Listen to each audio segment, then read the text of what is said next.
स्वागत है बच्चों हमारे चैनल पर। हम आपके लिए लेकर आए हैं व्हाट्सएप बेस्ड असेसमेंट कक्षा 9 का, जो कि विषय हिंदी सप्ताह 12 का है और 25/9/2021 को दिया गया है। पढ़ते हैं पहला प्रश्न। निम्न में से कौन सा शब्द शुद्ध नहीं है? ब्राह्मण, उज्ज्वल, गांव, उत्कृष्ट। तो हम यहाँ देख सकते हैं इनमें से उज्ज्वल शब्द ये गलत लिखा हुआ है, ये शुद्ध नहीं है। प्रश्न नंबर 2। यात्रा वृत्तांत के आधार पर उस समय के तिब्बती समाज के बारे में कौन सा कथन गलत है? वहाँ महिलाओं के बीच पर्दा प्रथा नहीं थी, वहाँ छुआछूत जैसी कुप्रथा नहीं थी, जागीर के लोग अमीर और गरीब सबका समान रूप से सम्मान करते थे, या इनमें से कोई नहीं?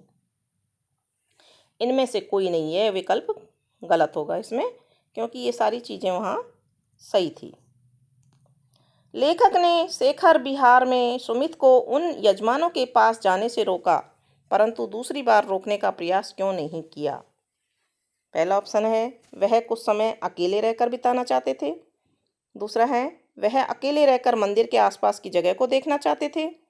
तीसरा है वह अकेले रहकर मंदिर में रखी हुई हस्तलिखित पोथियों का अध्ययन करना चाहते थे, या इनमें से कोई नहीं? तो इनमें से तीसरा ऑप्शन सही होगा, वह अकेले रहकर मंदिर में रखी हुई हस्तलिखित पोथियों का अध्ययन करना चाहते थे।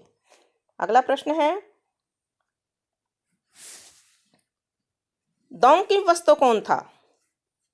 ऑप्शन स्पेनिश उपन्यासकार, स्पेनिश उपन्यास का नायक, स्पेनिश उपन्यास का नाम, इनमें से कोई नहीं। तो इसमें से दूसरा ऑप्शन सही होगा, स्पेनिश उपन्यास का नायक। अगला प्रश्न है, लेखक की तिब्बत यात्रा के दौरान यात्रियों को किस प्रकार का भय बना रहता था?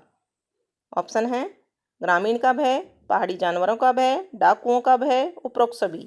तो यहाँ डाकुओं का भय, ऑप्शन नंबर 3 सही होगा। अगला प्रश्न है, समुद्र तल से 17-18 हजार फीट की ऊंचाई पर लेखक को क्या दिखाई दिया? हजारों सफ़ेद चोटियाँ, पहाड़ जिन पर न तो हरियाली थी और न ही बर्फ, हरियाली से ढके पहाड़, इनमें से कोई नहीं। इनमें से दूसरा ऑप्शन सही है, पहाड़ जिन पर ना तो हरियाली थी और ना ही बर्फ। लेखक ने डांडी की चढ़ाई के लिए किसकी सहायता ली? मित्र, गाड़ी, बस, घोड़े। घोड़े की सहायता ली।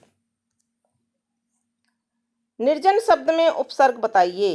नी, नीर, नी, निस। तो ऑप्शन नंबर 3 इसका सही होगा, नी। तो इस तरह से बच्चों यह कक्षा 9 की हिंदी विषय की व्हाट्सएप बेस्ड असेसमेंट था। आगे के असेसमेंट देखने के लिए जुड़े रहिए हमारे चैनल से। धन्यवाद।